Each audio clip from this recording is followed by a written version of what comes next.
Podium Podcast. Lo mejor está por escuchar.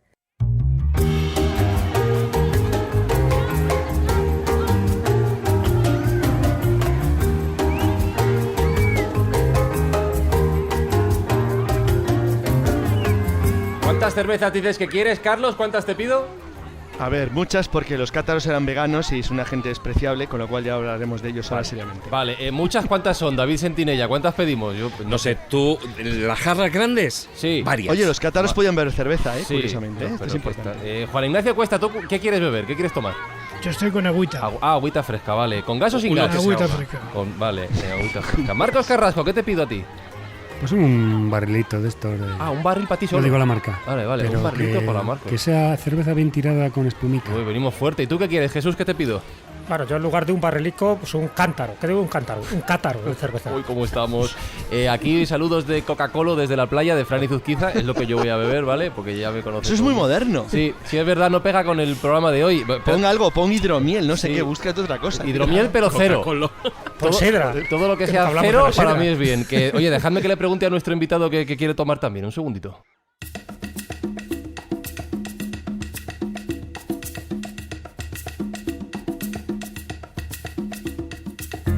A nuestro invitado le conocéis ya de sobra, es licenciado en Humanidades, es escritor, es colaborador en diversos medios y programas y además es veterano escobulero. Hoy nos presenta aquí en la playa tomando algo en este escobuverano.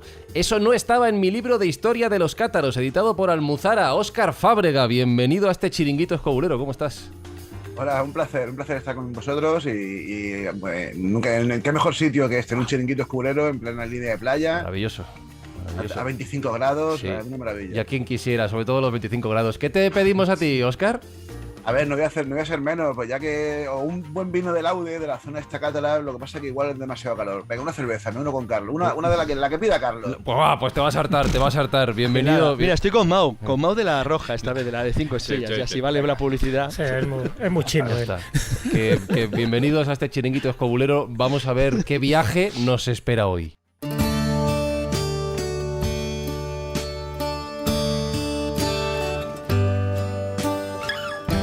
A ver, esto es muy callejo. De repente dice, el título del programa va a ser La ruta de los hombres buenos. Y digo que es muy callejo por buscar la parte positiva, la parte de luz. Pero claro, Jesús, yo tengo una pregunta básica. ¿Esto qué es?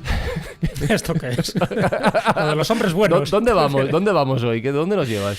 Bueno, pues mira, yo creo que el sur de Francia puede estar bastante bien, bastante bien. fresquito, muy cerca Bien. de los Pirineos. Luego, una ruta medieval.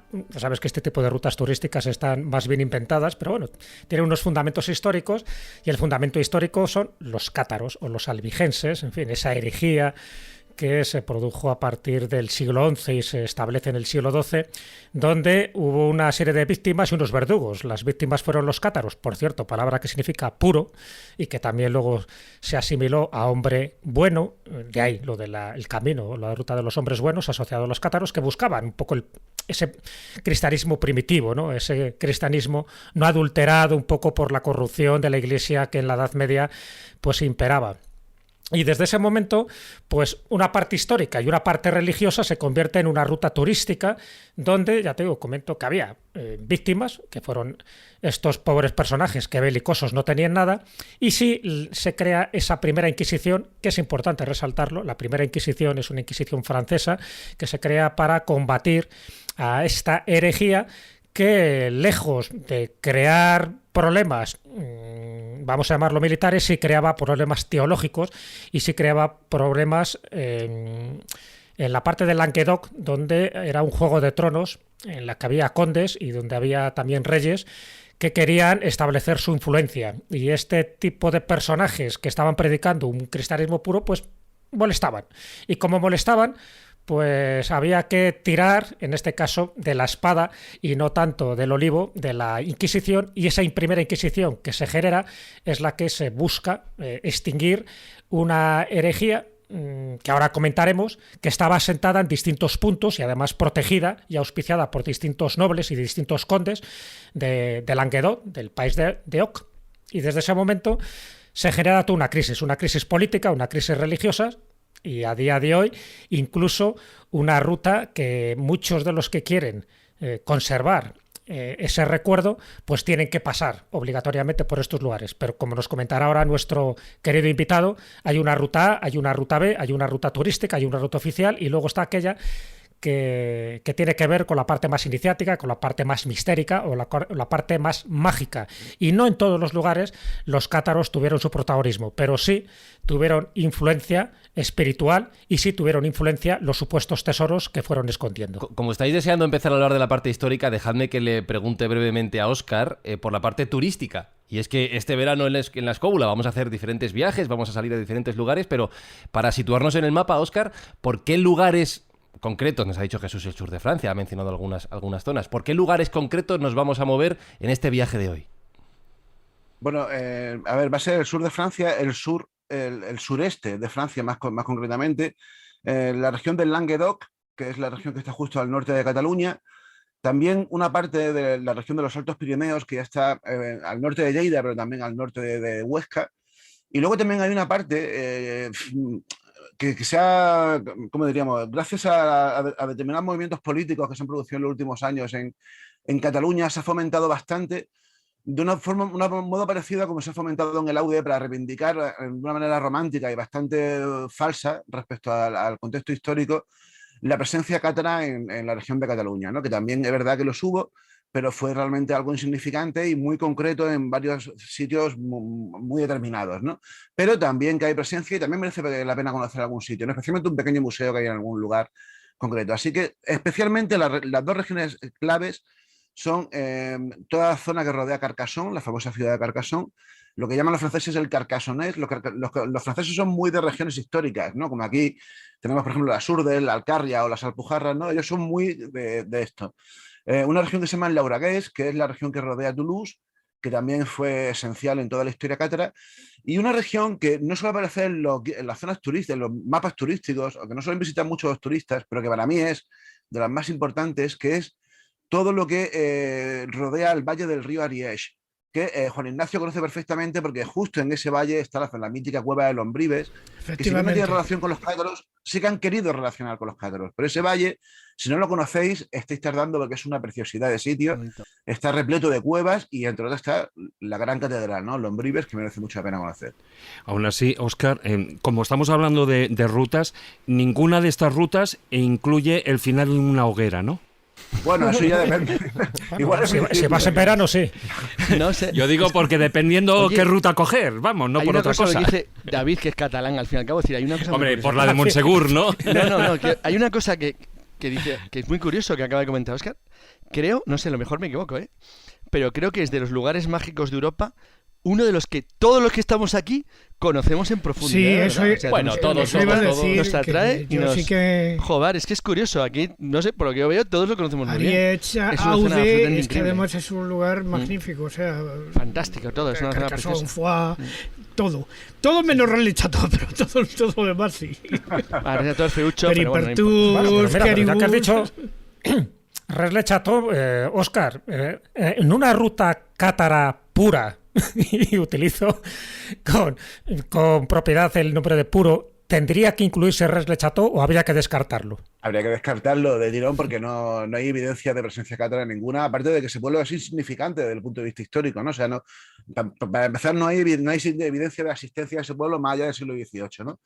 Por lo tanto, ya ahí lo descartamos. Lo curioso, y eso es lo que a mí realmente sí que me llama la atención, como bien sabéis, yo soy un enamorado de esa historia, es que todos los pueblos que rodean a Rennes Chateau sí que tuvieron presencia cátara, pero no Rennes Chateau.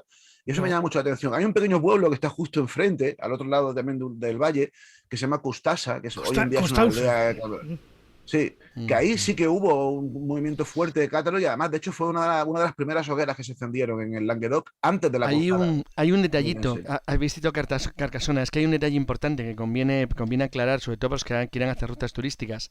El Languedoc, después de la herejía cátara y de la cruzada de Simón de Montfort, de los normandos y de la gente del norte de Francia, al norte del Loire, sobre el sur, tiene un factor muy extraño, es que salvo la ciudad de Toulouse, que bueno, dejó de ser siempre así una de las grandes ciudades de Francia, unas 5 primeras, todo lo demás tiene dos rarezas, y es que las grandes urbes, ciudades, posiciones fortificadas y lugares importantes de los siglos, desde la caída del Imperio Romano hasta la época cátara, fueron barridas durante la herejía albigense, con lo cual perdieron su importancia. No sé, sitios que eran importantísimos en el Imperio Romano, en la época de la Septimania Goda, o luego en la época franca, como por ejemplo, no sé, San Bertrand de Comminges, fueron luego barridas después de ese momento, aniquiladas, destruidas, trituradas y convertidas en auténticos poblachos. Con lo cual es curioso que lugares que eran importantes dejaron de serlo. Y Toulouse Esto no es un fue... detalle importante. De milagro. Claro, por eso de milagro. Toulouse no fue porque fue el último bastión y porque se cargaron a Simón de Montfort allí, ¿no? Eso es, exacto. Bueno, le quitaron la cabeza una pedrada. Bueno, mala suerte tuvo el chico. Y un detalle para un comentario que he hecho de David importante, y es que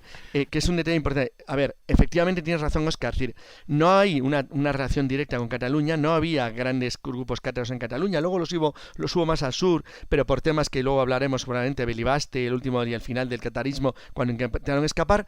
Pero hay un detalle importante, eran feudatarios del rey de Aragón, eso es importante. Sí, sí. Es decir, Pedro II muere en Muret porque intenta ayudar a sus feudatarios cátaros cuando se enfrenta a los cruzados de Simón de Montfort, el mejor militar probablemente de la época, aunque luego se quedara sin cabeza. pero y un realmente... psicópata. Claro, bueno, un taradillo, bueno, era gente de su época. Pero que realmente es verdad que ese detalle es interesante. Es decir, aunque no los hubiera, sí los apoyaron desde lo que era el ámbito catalán y aragonés. Es decir, porque no dejaban de ser gente que era feudatarias Hay del un rey. pueblo muy importante en esto, creo que Óscar le conoce muy bien, que es Montillú.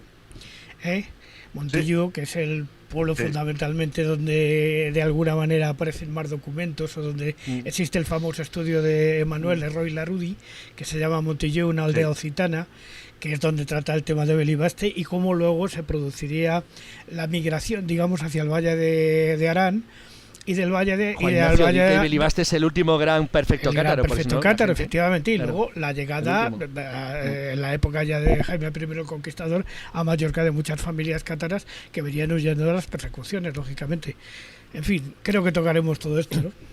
Bueno, a ver, antes de empezar a soltar datos y empezar a soltar pueblos, vamos a empezar por algo concreto, que es el punto cero.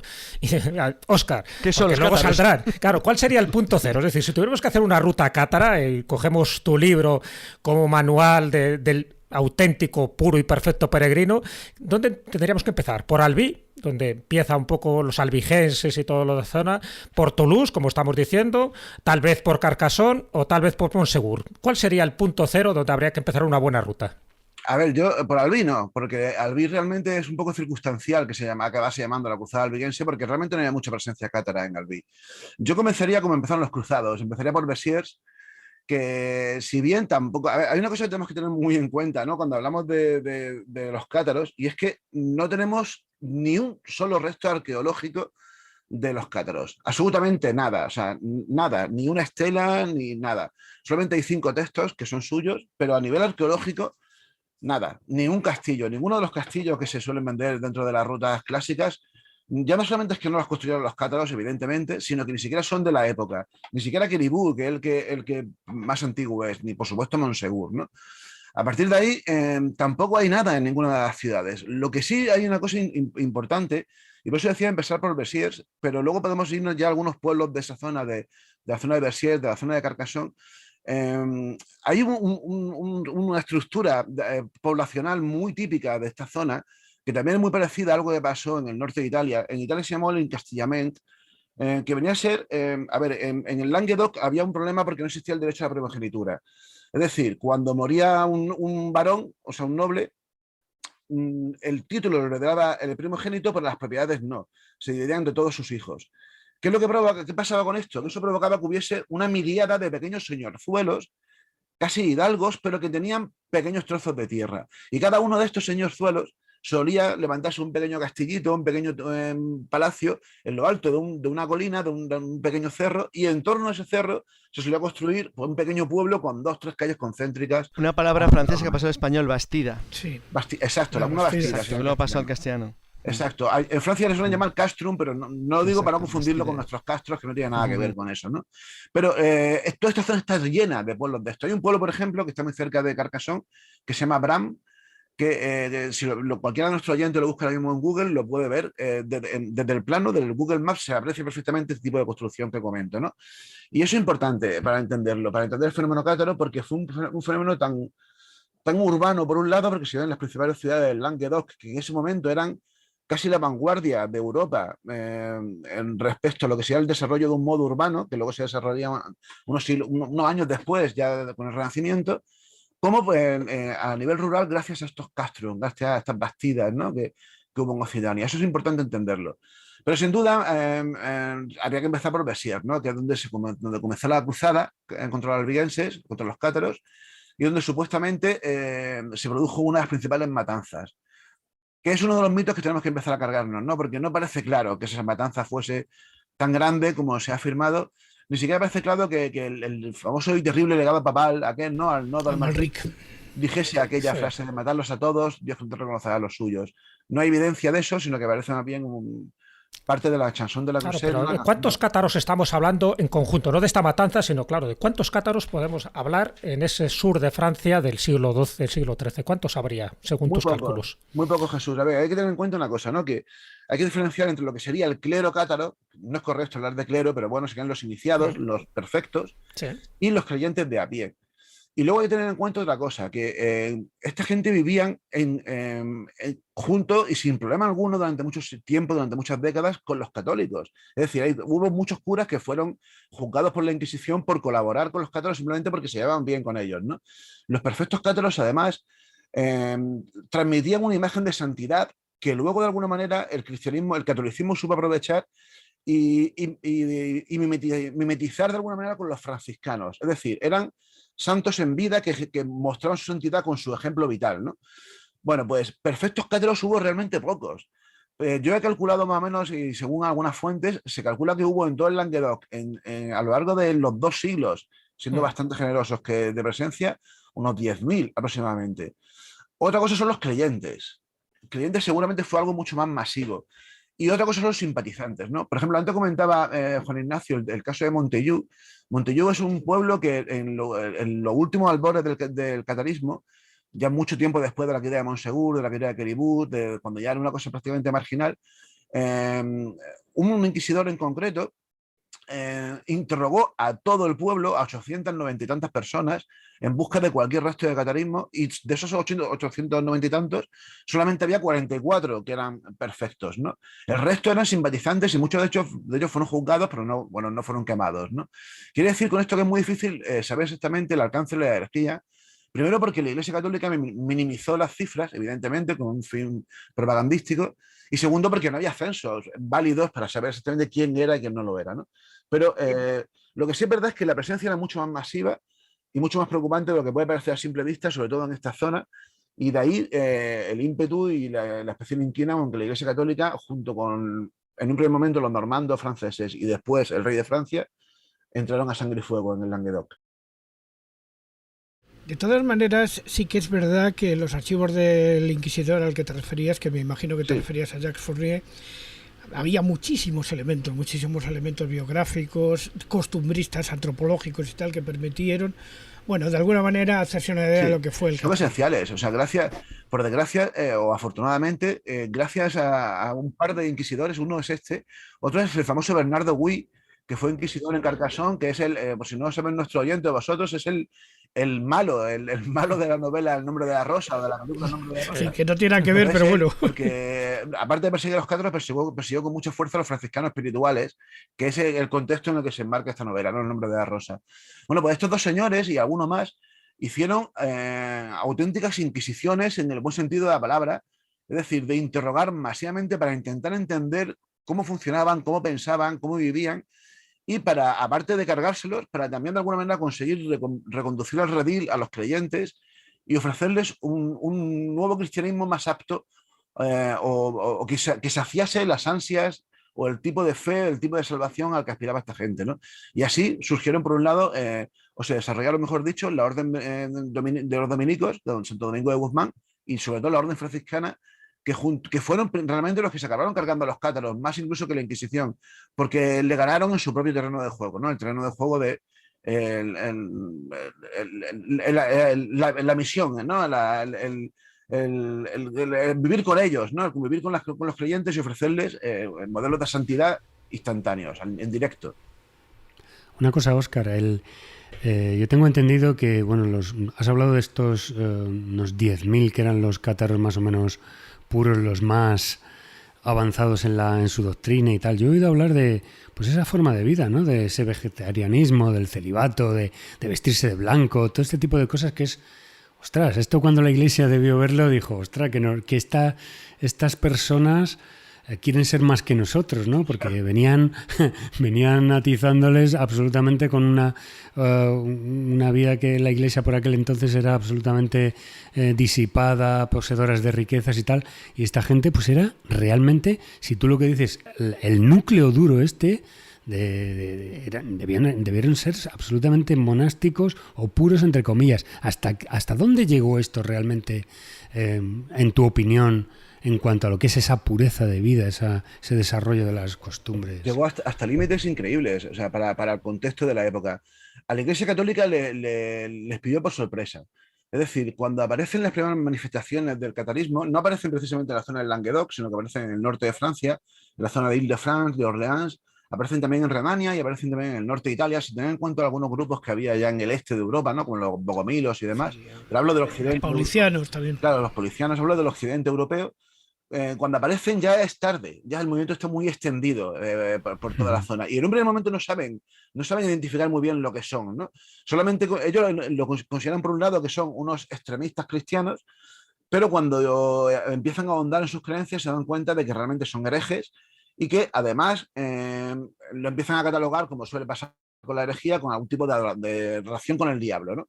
Pero ya posteriormente, cuando la Iglesia Católica ya, sobre todo con Bernardo de Claraval y ya a mediados del siglo XII, empieza a interesarse de verdad qué es lo que está pasando aquí, se dan cuenta de que, aparte de su movimiento claramente herético, por muchos motivos, sobre todo porque negaban la encarnación de Jesús, es decir, negaban que Jesús se hiciese hombre, y eso supone negar muchas cosas, porque supone negar tanto la virginidad de María, como la Eucaristía, como la muerte en la cruz, como la resurrección, sí, como la ascensión. O sea, son muchos factores los que hay en juego.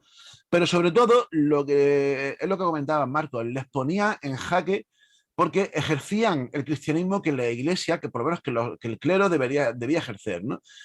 En esa época quien realmente lo ejercía dentro del catolicismo eran los monjes. Y los cátaros, los perfectos, los iniciados, lo ejercieron, pero no recluidos, sino a nivel de calle. Además, a nivel proselitista, eran misioneros muy activos, ¿no? Y además predicaban con el ejemplo por esa actitud vital que comentas.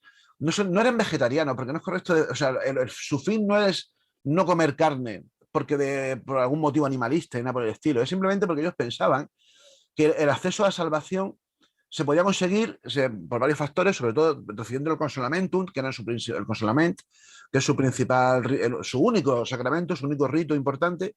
Y una vez que uno era iniciado, que era consolado, como se debe decir, a partir de ahí tenía que cumplir una regla de vida muy estricta, ¿no? Bueno, pues ese era el camino a la salvación. Si uno moría sin ser consolado, tenía derecho a volver en otra vida. Y podía volver incluso en un animal. Por eso no podían comer animales. Hombre, eso es reencarnación pura y dura. Eso era la transmigración de las almas. Se llamaba sí, pero tiene razón Marcos. Claro, no deja de ser una forma de reencarnación. Sí, pero digo que en aquella época se llamaba de esa manera. Luego es una variante de la reencarnación. Sin el factor kármico. Es decir, no mejoraba uno vida tras vida. Eso es importante. Simplemente era algo mecánico, ¿no? Y eso también guarda relación, el tema de la reencarnación para los cátaros, guarda relación con el tema del sexo. ¿Por qué? Porque ellos consideraban que las almas humanas, ellos despreciaban este mundo, ¿no? El mundo material, por corrupto y por falso. Incluso los más radicales pensaban que este mundo no lo había hecho Dios, el Dios bueno, el Dios de Jesús, sino el Dios del Antiguo Testamento, el Dios de los judíos, que el Dios creador de la Biblia, porque ellos decían que este mundo no podía ser obra del Dios bueno, ¿no? Entonces, nuestros cuerpos son parte de este mundo, nuestra alma no. Nuestra alma tiene que escapar, el objetivo final es ese, ¿no? Igual que el objetivo de todo católico, ¿no? Pero claro, ellos pensaban que los cuerpos eran un mero vehículo que no tiene importancia ninguna, entonces daba igual el sexo que uno tuviese. Y por eso mismo también practicaron una igualdad bastante alta. Es absurdo, como algunos han pretendido calificar esto de feminismo, porque evidentemente eso es ridículo decir que eran feministas los cátaros, ¿no? Pero sí que eran igualitaristas en este aspecto, porque pensaban que el cuerpo no daba igual y que uno se podía reencarnar en un animal, en una mujer o en un hombre hasta conseguir por fin el acceso a la salvación.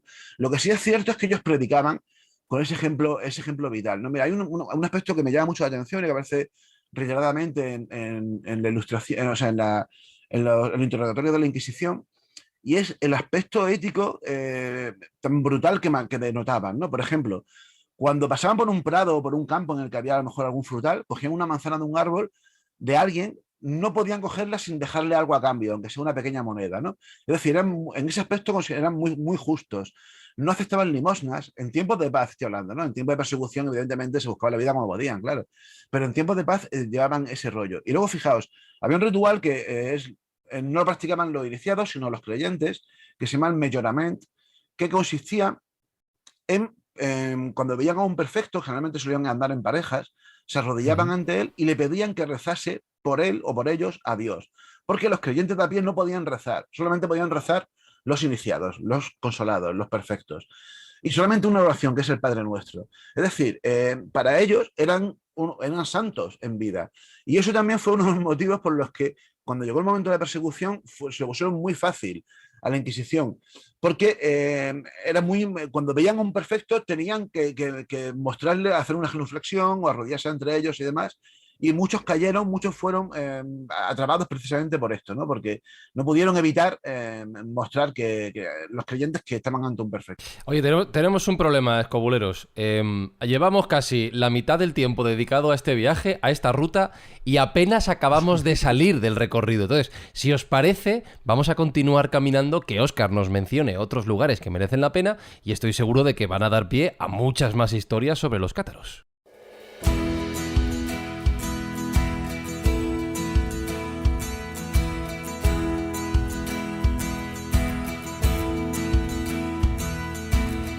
Casi te diría, Óscar, esto mira, como cuando sales de viaje a una ciudad y quieres ver una ruta rápida, dices, ¿cómo ver la ciudad que quieras en 3 días? Y te pone una lista de 5 sitios. Entonces, voy a ser práctico por el tiempo que tenemos, ¿vale? Si tuvieras que decir no sé, los 3, 5 enclaves más importantes de esta ruta, ¿cuáles serían? Te digo una cantidad pequeña, porque van a salir un montón de cosas por el camino, estoy seguro. Bueno, a ver, me veo obligado, como decía antes Jesús, a ofrecerte 2 rutas, ¿no? Una que es la comercial, la turística, que la voy a hacer muy rápida, ¿vale? Y la otra que luego si queréis la podemos desarrollar un poquito más, ¿no? A ver, la ruta clásica es la ruta por los castillos cátaros, que, bueno, son muchos, pero yo sobre todo me iría a 4 o 5, y podríamos empezar por Queribús. Queribús está muy cerca de la frontera ya con España, está a unos 100 kilómetros de Perpiñán aproximadamente. Queribús, Peripertús, que está muy cerca, Puy-Laurens, todo esto está en unos 100 kilómetros se puede hacer esta ruta, aunque bueno, 100 kilómetros en las carreteras del Laude son como 4 horas de coche. Sí, ¿no? Claro. Por eso Puy-Laurens, Peripertús, y luego camino de Montsegur, Puybert, que es el famoso castillo de Puybert, que además tiene un museo medieval chulísimo, y el último sería Montsegur, ¿no? Ese sería el viaje clásico. Por supuesto, con parada en Carcassonne, que hay que visitarla sí o sí, la Cité de Carcassonne. Y comer un casolet. Y comerse un buen casolet. Sí, claro. Pero no en verano. No, en invierno, porque si no esas judías al final muy bien. te propulsan hacia el castillo de forma directa. Más rápido. No, te puedes morir. Infinito. Bueno, no, cuidado, el casolet no es tan fuerte como una fabada, ¿no? Pero te puedes morir ahora mismo. Pero, tiene unos patés increíbles, unos patos fantásticos. Nada, la comida del sur de Francia es una maravilla, ¿no? Entonces, al final sale la comida a relucir. Siempre. A ver, Buenísimo. prosiga usted, señor Fábrega. Sí, a ver, en Carcassonne, yo le doy mucha importancia también a los museos del catarismo, que hay muchos, pero yo sobre todo voy a mencionar 2 o 3, ¿no? Precisamente en Carcassonne, que es donde debería estar el gran museo sobre el catarismo, pues no lo está. Aunque hay un museo, es el Museo de la Inquisición de Carcassonne, que es uno de los sitios que hay que visitar, ¿no? Cuando uno visita esta ciudad. Y es muy interesante, tiene varias secciones dedicadas al catarismo, pero no. Sí que hay un pequeño museo, lo que pasa es que es un poco más privado, que es el museo que está dentro del Centro de Estudios Occitanos de René Nelly. René Nelly fue uno de los grandes investigadores de esta historia del año 60-70. Y hay un pequeño museo que está justo en el centro de estudios que él fundó, que hoy en día tiene su nombre, y que se puede visitar también, además gratuito. Lo que pasa es que solamente está abierto en horario entre semana, no los fines de semana y en horario laboral, porque digo, es un centro de estudios cátaros que además tiene una biblioteca sensacional, ¿no? Y esto sería un poco la ruta A, sin tener en cuenta que bueno, ya de camino alguno puede visitar alguna cosa más, ¿no? Bueno, pero perdona, Óscar, dentro de esta ruta A, dentro de estos castillos que tú acabas de decir, si lo hiciéramos de forma cronológica, el penúltimo debería ser Montsegur, ¿no? En fin, con la famosa masacre de 1244, y el último debe ser Queribús. Queribús sí, porque al final es la última resistencia cátara, ¿no? Que 11 años después es cuando prácticamente se puede decir que queda exterminada. O sea, ¿sería ese el orden cronológico? Sí. Sí, a ver, y sobre todo los más importantes, porque realmente en Puy-Laurens, en Puybert, en Peripertús y en casi ningún castillo más apenas tuvieron importancia los cátaros. Pero sí en Montsegur. Montsegur no por el castillo, sino por el pic en sí, por la montaña en sí. Monsegur se convirtió a partir de 1215 aproximadamente, hasta 1944, fue un auténtico santuario. Pero fue, con perdón, una gran cagada, y esto sé que le va a gustar a Carlos Canales, una gran cagada desde el punto de vista militar y estratégico, ¿no? Es decir, en plena persecución, lo peor que tú puedes hacer, por seguro que sea el pico de Monsegur, es congregar allí a todos los perfectos, que eran como 260 a 300 aproximadamente, junto con, aunque estaban bien armados, ¿no? Había un grupo de feydits. Los feydits es como llaman en occitano a los nobles que perdieron sus tierras y sus posesiones durante la cruzada, que se hicieron una especie de maquis, ¿no? De guerrilleros de la época. Bueno, pues los congregaron a todos juntos allí, claro. Una vez que llegaron, hasta 1929, que fue durante la primera parte de la cruzada, que Francia, como tal, el rey de Francia no se inmiscuyó, pues bien. Pero una vez que el rey de Francia dijo, bueno, pues este es el momento de hacerme con Occitania al completo, y lanzó sus hordas para allá, pues ya no hubo manera, ¿no? Y claro, se lo pusieron muy fácil. Sí, hubo un asedio, pero el asedio duró 9 meses. ¿Qué palabra? Hordas. Hordas. Y cayeron por tontos, ¿no? Porque a quién se le ocurre poner a todos juntos allí. No quiero criticar, es lo que hace Palafox en Zaragoza. Pues da igual. Claro. Es decir, hay muchas explicaciones psicosociológicas de por qué se hace eso. Es verdad que es un error terrible, les permite... Bueno, ellos han perdido después de Muret el apoyo al rey de Aragón, se ven solos. Los condes de Foix y Toulouse, es decir, los condes de Tolosa y de Foix. Sobre todo los Trencabel. Claro, los más poderosos de nobles de la zona que han apoyado al catarismo o han muerto, se echan abajo, se asustan. Es decir, es un tema probablemente muy psicológico. Es decir, tienen miedo, es decir, creen que unidos pueden intentar resistir, aguantar algo que en realidad no podían aguantar, porque detrás de sus enemigos había lo que hay siempre en las guerras, y lo sabes muy bien, Óscar, un interés económico tremendo. Es decir, nobles del norte del Loire a los que les habían ofrecido tierras, poder y riqueza al sur, y es la oportunidad de convertir la Francia de la lengua de Oc en una Francia de la lengua de Oc, es decir, el afrancesar lo que en un territorio que todavía no lo era del todo, o que no era completamente fiel a la monarquía en París, en la Ile-de-France. Sí, de hecho, ese es el ejemplo, claro, sí, de lo que ocurre. El testimonio de la Inquisición me llama mucho la atención, Carlos, que una y otra vez los feydits, Claro, los cátaros generalmente no entraban en estos temas, ¿no? Pero los feydits, es decir, los perseguidos, estos, ¿no? Los malditos, que es como lo llamaban, cuando hablaban de los cruzados, nunca hablaban de los cruzados, siempre hablaban de los franceses. Claro, es que para ellos la gente del norte, del lugar al norte, pero luego hay un detalle importante, y es que además es muy, muy curioso, que se nota además muchísimo, y es que en realidad hay, aparte de ese problema que es evidente y que está clarísimo, y que hay una ambición territorial de poder, de honores, de gloria, de riqueza de la gente del norte, y también hay una cuestión, y es que los cátaros eran unos tipos, y ahora hablaríamos de eso, bastante raros, y tú lo sabes. Son unos tíos que se querían extinguir, que no querían, que creían que la humanidad era un error, que en realidad, hombre, tenían cataritos, con lo cual no cumplían mucho con sus dogmas, porque si no, los cataritos no hubieran nacido nunca. Es decir, tenían que haberse extinguido y desaparecido. Pero tenían una serie de contradicciones en términos en sí mismos, que probablemente detrás de lo de Cátar había un elemento de bondad muy notable y muy claro, que estaba claro que los papas de Roma y que la cristiandad latina, entre comillas, oficial, no iba a aceptar. Cuando a Domingo Guzmán, que iba a Lituania, le dicen, oye, cambia de camino, que te vas a Languedoc a convertir a esta gente, lo que empieza de una manera de intentar negociar o hablar, se acaba convirtiendo en una cruzada sangrienta y brutal. Yo creo que, no sé si estás de acuerdo o no, pero a mí me parece que la campaña contra los cátaros es uno de los mayores genocidios, de los primeros genocidios de historia de Europa. Sí. Es una salvajada absoluta. Absoluta, sí, sí. Y de hecho, Simón de Montfort fue en parte responsable de matanzas brutales, ¿no? Hay alguna, por ejemplo, un pueblo muy bonito, que se llama Labour, que está muy cerquita de la actual Carcassonne también. Sí, es muy chulo. Que este hombre, por ejemplo, lo hizo en varias ocasiones, ¿no? Pero en este pueblo cogió a todos, cátaros, no cátaros, cristianos no discriminaba, les arrancó los párpados, el labio, las orejas, detalles sin importancia, a todos excepto a uno, para que lo llevase al pueblo de al lado, que es Cabaret, y mostrasen lo que le iban a hacer a todos los que no se apartasen de sus creencias. Obviamente se rindieron, claro. Déjame, después de este relato tan veraniego, déjame que respire, que ponga un poco de música, qué imagen, qué horror.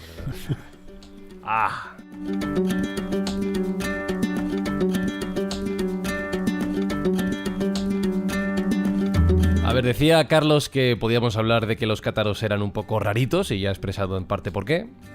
Pero has dicho, tanto Óscar como Jesús, que teníamos que hablar de la ruta turística, la cual habéis mencionado por encima, descrito brevemente, pero sobre todo también de la ruta espiritual, que entra en relación con cómo eran y en qué creían esta gente. ¿Por qué distinguís, Óscar, Jesús, entre ambas rutas? ¿Qué diferencia habría? Hombre, que empiece Óscar, pero está claro que hay una parte muy esotérica, muy relacionada con el gnosticismo que practicaban los cátaros, pues que no lo hemos dicho, eran gnósticos, una variante del gnosticismo, y luego toda la leyenda que se les asocia la posesión de un tesoro espiritual que supuestamente tenían en Montsegur, que antes de que cayera definitivamente y antes de que se produjera la cremación, ¿no? En el famoso Pratnes de los Cremats, salvaron, incluido el Santo Grial, en fin, cantidades de leyendas, y que luego fue escondido en algunas zonas, que también ha sido buscado, perseguido, y ahí entra en relación Rennes le Chateau, aunque de forma muy posterior. Entonces, desde mi punto de vista, es una parte, hay una ruta que es el último camino, por ejemplo, que sigue Guillaume Belibaste, que sería el último cátaro, ¿no? Hasta que también es ajusticiado y quemado. Hay también esa ruta turística, pero bueno, que tiene un poco que ver como el último depositario de esas verdades que ostentaban los cátaros, que eran gnósticos, que te quiero decir que no eran tan peligrosos como para que se produjera esa masacre. Lo acabáis de comentar, había unos intereses políticos, había unos intereses de dominación territorial, en fin, que no era solo porque dijeran cosas que iban en contra de la Iglesia Católica.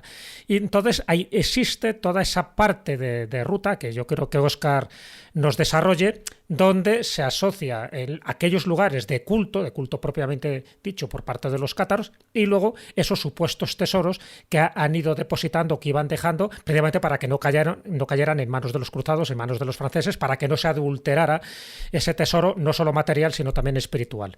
Óscar, coméntanos esa ruta. Sí, bueno, aparte antes de eso, Jesús, si te parece, hay varios sitios muy interesantes que yo creo que en la ruta A, en la ruta normal, deberían incluirse, sin embargo, no se incluyen y que a mí me llama mucho la atención, ¿no? Por ejemplo, una de ellas es el pueblo que hemos dicho antes, el pueblo de Montillou, que es un pueblo que está en los Altos Pirineos, muy cerca de casi las estribaciones de los Pirineos, en una zona muy montañosa, un pueblo precioso, en el que además hay muy cerquita de allí, en un pequeño pueblo que se llama Mazamet, está para mí el mejor museo del catarismo que se puede visitar, que está en Mazamet, está pues, bueno, en esa región, muy cerca de Montellou, que merece mucho la pena conocerla. Luego, entrando con la ruta iniciática, hay que tener en cuenta varios aspectos de esto que son muy importantes, ¿no? El final también va a ser Montsegur, de nuevo, porque todos los caminos conducen a Montsegur, claro. Pero hay muchos puntos interesantes, ¿no? Los principales están en toda la cuenca del río Ariège, que os he dicho antes, ¿no? Y esto guarda relación tanto con la historia real de los cátaros, con la caída de Montsegur, como con un movimiento que triunfó unos 40 años después de la caída de Montsegur, hacia finales del siglo XIII, es decir, hacia 1290 aproximadamente, que es lo que se llama resurgir de Pierre Autier. Pierre Autier fue un prefecto que consiguió en esa cuenca del río Ariège, que el sitio esencial, toda esa cuenca pertenecía al condado de Foix, y la ciudad principal es Tarascon-sur-Ariège, que es un pueblo precioso que está muy cerquita al norte. Es precioso, chulísimo. Un pueblo guapísimo, sí. Bueno, pues ese pueblo, Tarascon, es el epicentro de esta historia, porque tanto el renacer de Pierre Autier tuvo lugar en ese sitio, y además, de hecho, el último cátaro, Guillaume de Belibas, fue iniciado por Pierre Autier, ¿no? Por cierto, donde buscaron luego los nazis el Grial. Exacto, claro. Es que Tarascon tiene mucha importancia por esto. Pero es que además, en el siglo XIX, claro, en el siglo XIX, todo lo que pasó con Otto Rahn, todo lo que pasó con el que se pusiese de moda el tema cátaro en Francia, guarda relación con un movimiento que también se originó en Tarascon. Es decir, el último bastión cátaro histórico, que fue Tarascon-sur-Ariège, y el renacer de los cátaros en el siglo XIX, en pleno movimiento boom del occitanismo, también surgió en Tarascon, ¿no? Por una serie de historiadores locales que, tirando mucho de leyenda, empezaron a recrear la historia de los cátaros, y ahí es donde surgen algunas leyendas esenciales en esta idea.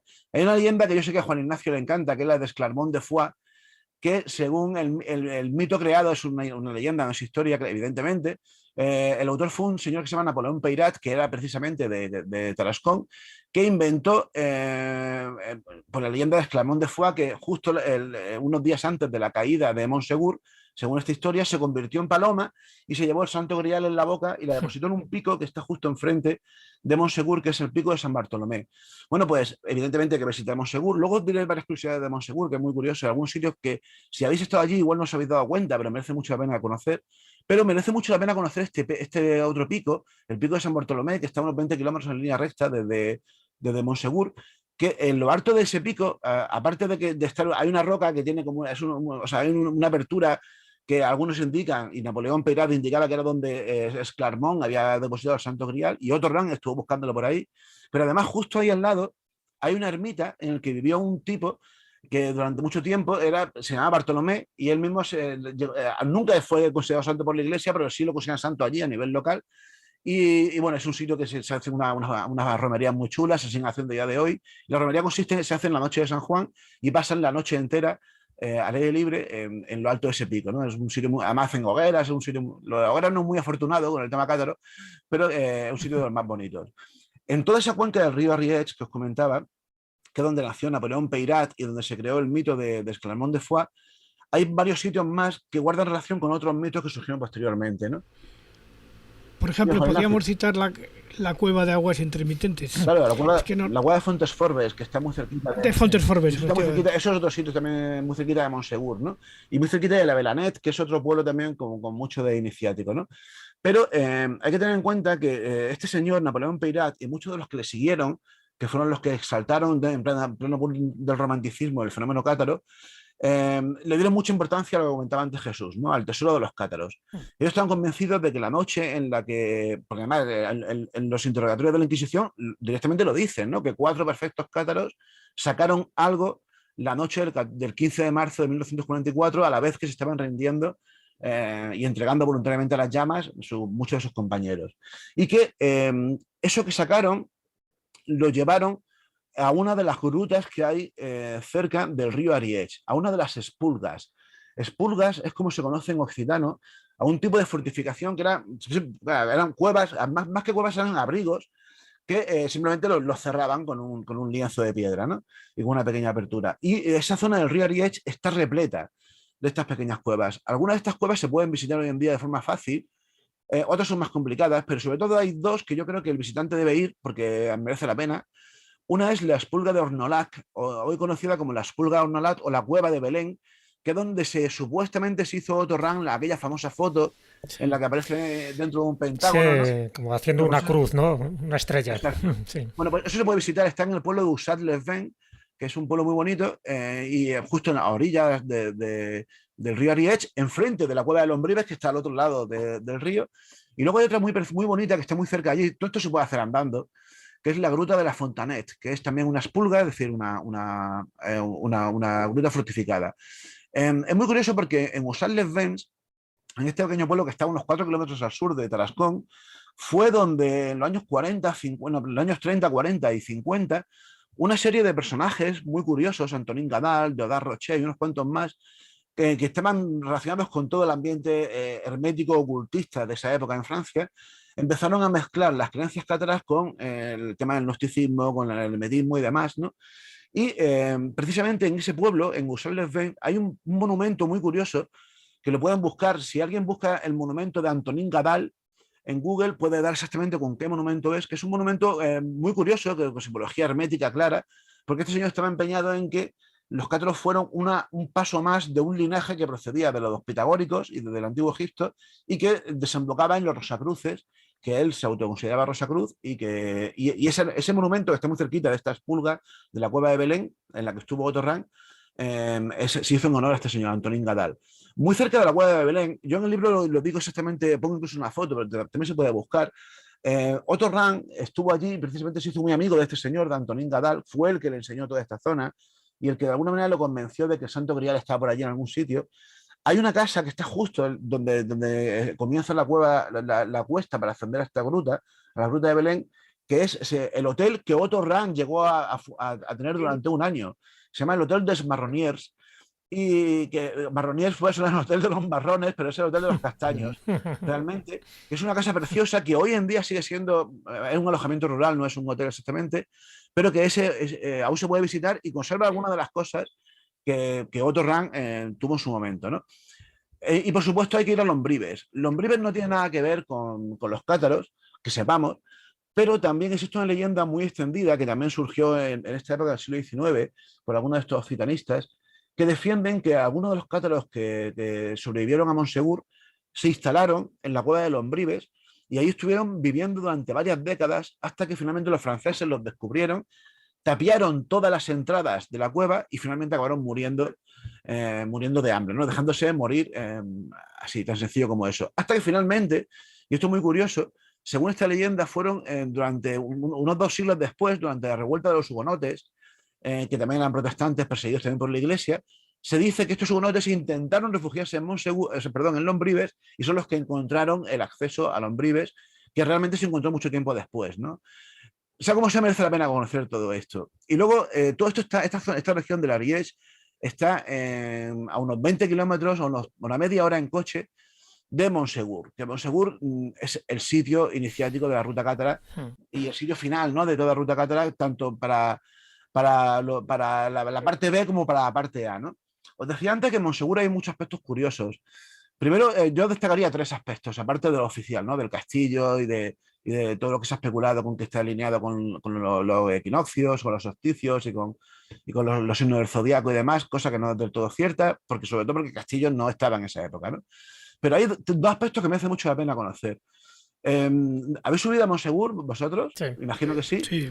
Bueno, pues a mitad de la ascensión, no sé si recordáis, hay una estela de piedra. Sí. No me refiero a la estela que hay en el Camp del Cremat, Sí. La otra. sino a mitad de la ascensión hay una estela que está dedicada a un personaje, que es Maurice Magre, que es un historiador, o sea, un novelista, historiador y uno de los pioneros de estos temas que tanto nos gustan, porque mucho tiempo antes de Retorno de los Brujos, del mítico libro del realismo mágico francés, ¿no?, este señor escribió en los años 30 varios libros centrados en el catarismo, pero también en otros muchos misterios, ¿no? Él hablaba de muchos de los temas que nos fascinan hoy en día, ¿no? Y él fue el gran difusor del catarismo en París.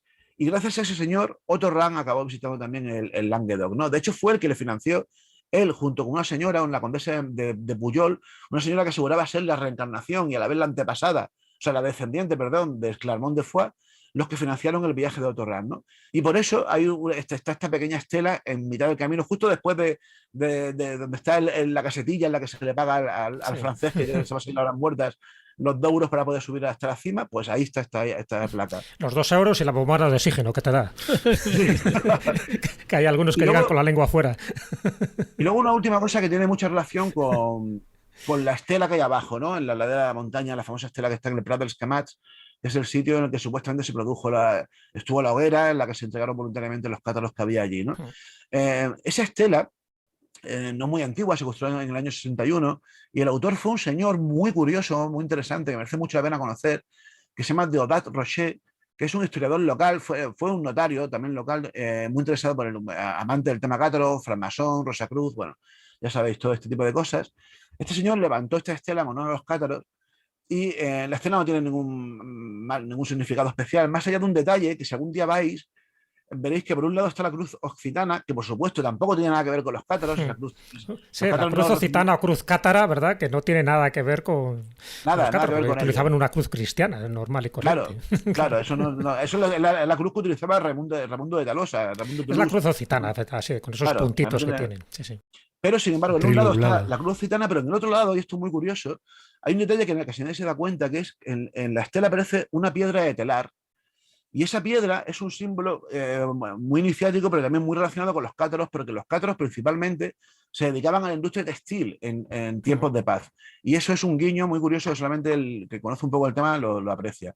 Bueno, pues este señor Deodat Rocher vivió en un pueblo que está muy cerquita de Rennes-le-Château, un pueblo que se llama Arques, en el que hay un castillo precioso, pero además súper bonito, y en el que hoy en día se puede visitar el que para mí es el segundo mejor museo que hay sobre los cátaros que hay en Francia, que es la Casa Museo de Deodat Rocher, ¿no? En el que se pueden conservar muchos de los escritos de este hombre, muchas de sus propuestas investigativas, y este hombre estaba especialmente asesinado con una serie de lápidas que según él pertenecían a cátaros. Los cátaros no se sabe muy bien qué pasaba cuando morían. Se sabe que en tiempos de paz lo habitual era que se enterrasen en mitad de los bosques, sin ninguna lápida ni nada, pero en tiempos de persecución, para no ser perseguidos ni que sobre todo que persiguiesen a sus familias, se enterraban como cristianos normales. Pero según este señor y algún historiador más, había algún indicio que marcaban en sus tumbas para que se detectase que eran cátaros, ¿no? Yo no estoy muy de acuerdo con esto, pero en el Museo de La Roche se pueden ver algunas de estas tumbas que sí que es verdad que son de esa época, son del siglo XII, siglo XIII, pero que yo no tengo tan claro que tengan que ver con los cátaros. Pero el museo merece mucha pena y de camino ese pueblo, Arqués. Y de paso de que vas a Arqués, te pasas por San Hilaire y te pones morado. Sí. De Blanquet, el famoso Blanquet. Claro, del Blanquet. Oye, Óscar, una pregunta. Ya que estamos hablando de esa otra ruta, un poco la ruta iniciática, como tú bien sabes, ahí se solapa también esa ruta del linaje sagrado de Jesús, de María Magdalena, de la supuesta descendencia.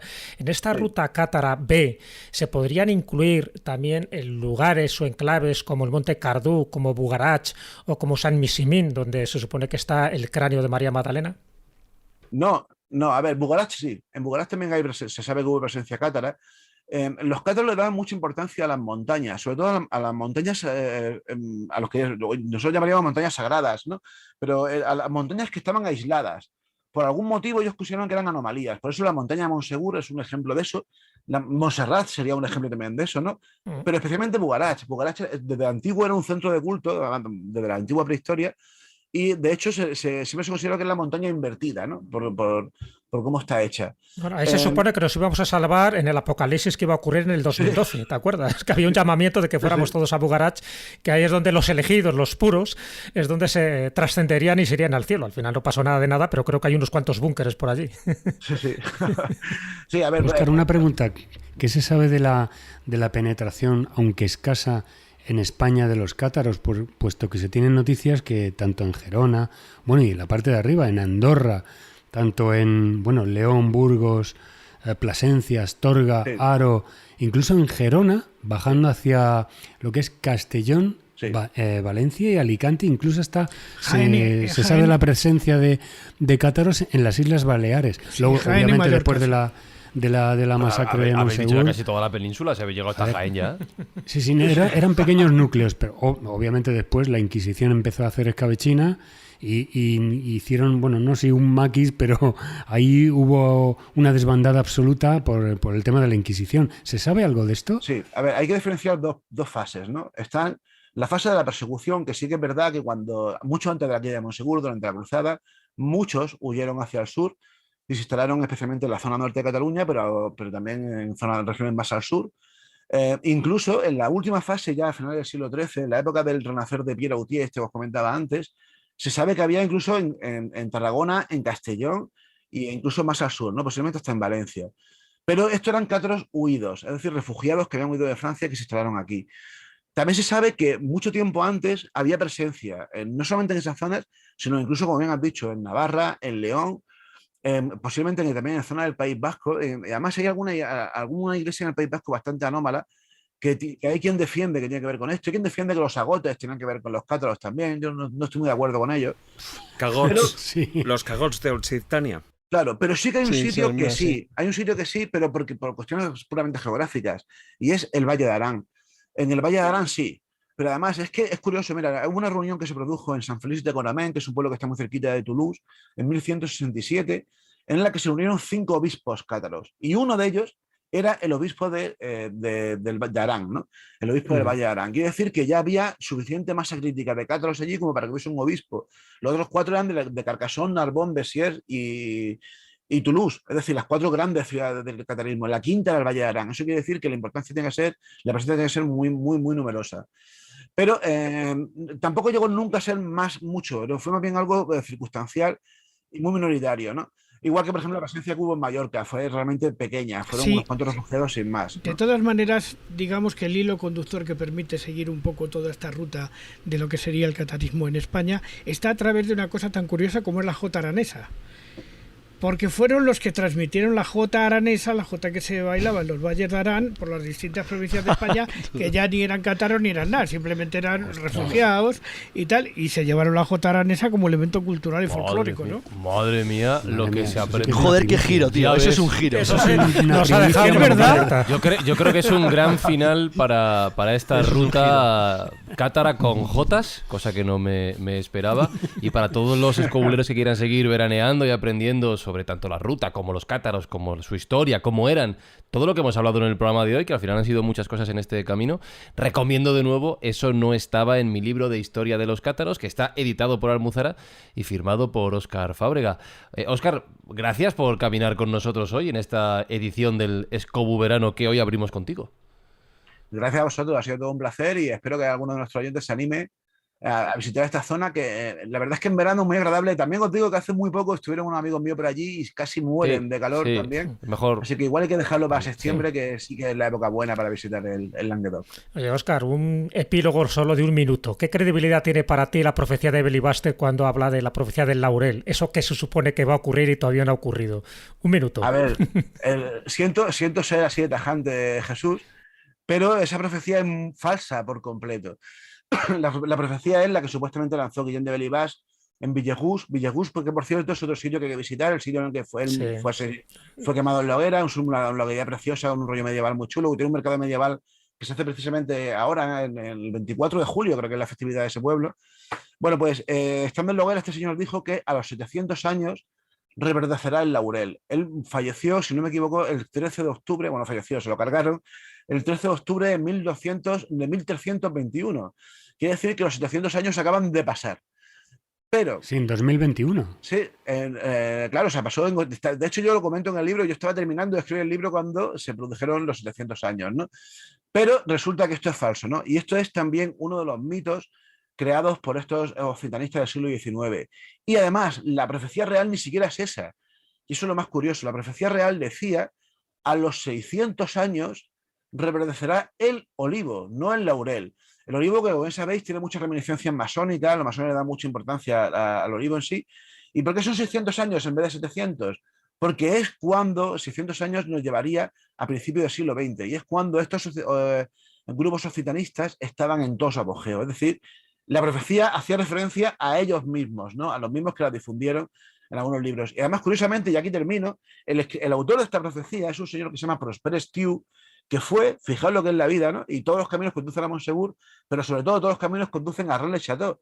Porque este señor, Prosper Stew, fue maestro de escuela de Rennes-le-Château y llegó a tener problemas con el propio Saunier, ¿no? Hasta el punto de que le acabó amargando la vida y le acabó echando del pueblo. Y este señor, estando en Rennes-le-Château, publicó una revista que se llama Montsegur, que era una revista occitanista en la que defendía el occitano, el uso de la lengua occitana y la historia, y reivindicaba de una manera muy apasionada, muy exaltada, la historia de los cátaros. Y es Prosper Stew, que es un escritor súper conocido en occitano, y fue el autor de esta frase: a los 600 años reverdecerá el olivo, no el laurel.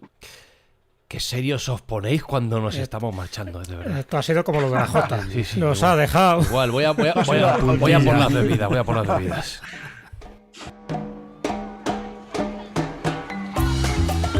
A ver que me acuerde, claro, que ha pasado un rato. Tú habías pedido agua, ¿no, Juan Ignacio? Sí, con agua. Agua, pues agua para Juan Ignacio. La Coca-Cola cero para mí, pues está claro. Y para los demás cerveza, que cerveza para todos, ¿no? ¡Hala! Pues cerveza, coged vuestras jarras, coged vuestras jarras. Tu jarra, Óscar Fábrega, gracias por acompañarnos. Gracias a vosotros. Tu jarra grande, Carlos Canales, que no falte. Sí, es grande, ¿eh? Tu jarra también, David Sentinella, toda tuya. Aquí estamos. Más cerveza para Marcos Carrasco. Marcos, aquí tienes. Un brindis muy oscuro de oscura cerveza. ¿Quieres hielo para el agua, Juan Ignacio? Que no te he dicho. No me hace falta. No. Bueno, pues gracias, Juan Ignacio, gracias. Y otra cerveza para ti, Jesús. Yo creo que ya estamos todos. Pues ya estamos todos. Cheers, Skol. Quiriento por todos vosotros y por los cátaros. Que en paz descansen. Salud. Bueno, escobuleros, en 7 días iniciamos un nuevo viaje, una nueva ruta en este escobuverano que nos hemos montado desde aquí, desde el Chiringuito, desde lo alto de una montaña o desde donde nos pille a nosotros y a vosotros también. Disfrutad este verano, este invierno, según la parte del mundo donde nos estéis escuchando. Y en 7 días tenemos una nueva ruta, un nuevo viaje. Saludos, besos, abrazos y a darle duro a la cerveza o a lo que sea. Igual una horchata me pedía yo. ¿Cuánto sabe Óscar, eh? Madre mía. En serio se pone.